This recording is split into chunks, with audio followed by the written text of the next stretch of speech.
சென்னை தியாகராய நகரில் உள்ள சென்னை சில்க்ஸ் துணிக்கடையில் அதிகாலையில் ஏற்பட்ட தீயை கட்டுப்படுத்த முடியாமல் தீயணைப்பு வீரர்கள் போராடி வருகின்றனர். இது தொடர்பான கூடுதல் விவரங்களை எமது செய்தியாளர் ராமச்சந்திரனிடம் கேட்போம். வணக்கம் ராமச்சந்திரன், தீயை கட்டுப்படுத்த தாமதம் தொடர்வது ஏன் ராமச்சந்திரன்? தீ விபத்து ஏற்பட்ட கட்டிடத்தை தீயை அணைக்கும் பணியில் சுமார் 9 மணி நேரத்திற்கு மேலாக தீயணைப்பு வீரர்கள் ஈடுபட்டு வருகின்றனர். இந்த தீயை அணைக்கும் பணியில் பின்னடைவு ஏற்பட்டதற்கு புகை மண்டலமே காரணம் என தீயணைப்புத்துறை தரப்பில் தகவல் தெரிவிக்கப்பட்டுள்ளது. குறிப்பாக காலை 4 மணிக்கு அதிகாலை 4 மணிக்கு ஏற்பட்ட தீ விபத்தை அணைக்கும் பணியில் சுமார் 50க்கும் மேற்பட்ட தீயணைப்பு வீரர்களும் அதேபோல 10 தீயணைப்பு துறையைச் சேர்ந்த வாகனங்களும் 50க்கும் மேற்பட்ட மெட்ரோ குடிநீர் லாரிகளும் தீயை அணைக்கும் பணியில் பயன்படுத்தப்பட்டு வருகிறது. நீங்கள் நேரடியாக பார்க்கலாம், கட்டிடத்தின் முன்பகுதியில் இருக்கக்கூடிய அந்த கதவு மற்றும் கண்ணாடிகளை உடைக்கும் பணியில் தீயணைப்பு வீரர்கள் ஈடுபடக்கூடிய காட்சிகள் தான் அவை. குறிப்பாக ஒரு நீண்ட ஏணியில் ஏறி மேலே இருக்கக்கூடிய அந்த கண்ணாடி பகுதிகளை இடிக்கக்கூடிய பணியில் 2 தீயணைப்பு வீரர்கள் ஈடுபட்டு வருகின்றனர். கடையின் முன்பகுதியிலும் பின்பகுதியிலும் கிட்டத்தட்ட 50க்கும் மேற்பட்ட தீயணைப்பு வீரர்கள் தீயை அணைக்கும் பணியில் ஈடுபட்டு வருகின்றனர். சுமார் 9 மணி நேரமாக தீயை அணைக்கும் பணியில் தற்பொழுது தீயணைப்பு வீரர்கள் ஈடுபட்டு வருகின்றனர்.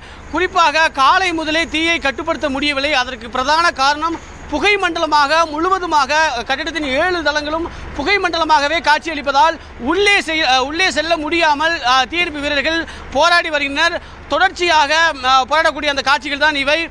இதுவரை 50க்கும் மேற்பட்ட மெட்ரோ லாரிகளில் குடிநீர் கொண்டு வரப்பட்டு தீயை அணைக்கும் பணியில் தீயணைப்பு வீரர்கள் ஈடுபடுத்தப்பட்டு வருகின்றனர்.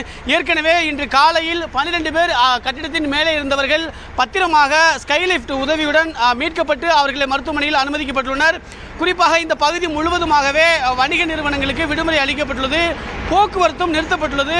கட்டிடத்தின் அருகே இருக்கக்கூடிய அனைத்து இணைப்பு சாலைகளும் போக்குவரத்து நிறுத்தப்பட்டுள்ளது. அதேபோல கட்டிடத்தின் எதிரே இருக்கக்கூடிய உயர்மட்ட பாலத்திலும் போக்குவரத்து நிறுத்தப்பட்டுள்ளது. சைதாப்பேட்டையிலிருந்து கோயம்பேடும் கோடம்பாக்கத்திலிருந்து சைதாப்பேட்டைக்கும் செல்லக்கூடிய அனைத்து போக்குவரத்துகளும் மாற்றுப்பாதையில் திருப்பிவிடப்பட்டுள்ளது. குறிப்பாக 9 மணி நேரத்திற்கு மேலாக தீயை அணைக்கும் பணியில் தீயணைப்பு வீரர்கள் ஈடுபட்டு வருகின்றனர். நவீன உபகரணங்கள் மூலமாக தீயை அணைக்கும் பணியில் ஈடுபட்டு வருகின்றனர். கட்டிடத்தின் முன்பகுதியில் ஏராளமான தீயணைப்பு வீரர்கள் தீயை அணைக்கும் பணியில் ஈடுபட்டு வருகின்றனர். மேலும் கட்டிடத்தின் உள்ளே இருக்கக்கூடிய அனைத்து தங்க நகைகள் மற்றும் ஜவுளிகள் அனைத்துமே தீயில் முற்றிலும் எழுந்து நாசமாகி உள்ளது.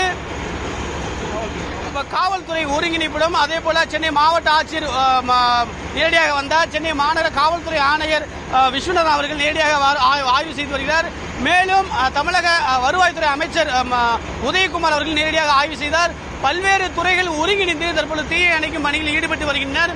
இன்னும் சில மணி நேரங்கள் வரை இந்த தீயை அணைக்கும் பணியில் தீயணைப்பு வீரர்கள் ஈடுபடலாம் என்றும் எதிர்பார்க்கப்படுகிறது. தற்பொழுது புகை மண்டலம் அதிகமாக புகை மூட்டம் அதிகமாக வெளியே வரக்கூடிய காட்சிகளை நேரடியாக பார்க்கலாம். கட்டிடம் முழுவதுமாக 7 தளங்களும் தற்பொழுது புகை மூட்டமாக காணப்படுகிறது. கட்டிடத்தின் ஜன்னல் மற்றும் கண்ணாடி ஆகியவற்றை உடைத்து உள்ளே குறிப்பிட்ட எண்ணிக்கையில் தீயணைப்பு வீரர்கள் உள்ளே சென்றுள்ளார்கள். உள்ளே தீ எங்கிருந்து உருவாகிறது, தீயை எவ்வாறு கட்டுப்படுத்துவது, எது போன்ற ஆயுதங்களை உள்ளே சென்று பயன்படுத்துவது என்பது குறித்து உள்ளே சென்ற தீயணைப்பு வீரர்கள் ஆய்வு செய்து வருகின்றனர். ஆகையால் விரைவில் தீயை கட்டுப்படுத்துவார்கள் என்றும் எதிர்பார்க்கப்படுகிறது. மைதிலி, நீங்க சொல்வது போல அந்த பகுதியில் தொடர்ந்து கரும்புகை வெளியேறி வருவது கூடிய காட்சி நாம் பார்க்க முடிகிறது. இதனால் அப்பகுதி மக்கள் பாதுகாப்பாக அப்புறப்படுத்தப்பட்டிருக்கிறார்களா? இன்று அதற்கு அங்கு இருக்கக்கூடிய கடைகள்லாம் இன்று மூடப்பட்டிருக்கிறதா? அங்கு செய்யப்பட்டுள்ள பாதுகாப்பு ஏற்பாடுகள் பற்றி சொல்லுங்க ராமச்சந்திரன். மைதிலி, இந்த தீ விபத்து ஏற்பட்டதற்கு பிறகு இந்த பகுதியில் முன்னெச்சரிக்கையாக பல்வேறு நடவடிக்கைகளை மாவட்ட நிர்வாகம் மேற்கொண்டுள்ளது.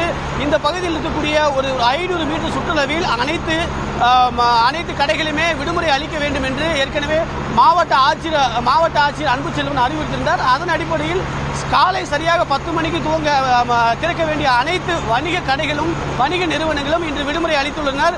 மேலும் பாலத்தின் கீழே கிட்டத்தட்ட 250க்கும் மேற்பட்ட நடைபாதை வியாபாரிகள் செயல்படுகின்றனர். அந்த கடைகளுக்கும் இன்று விடுமுறை அளிக்கப்பட்டுள்ளது. ஒட்டுமொத்தமாக ஒரு 350க்கும் மேற்பட்ட கடைகள் இன்று விடுமுறை அளிக்கப்பட்டது.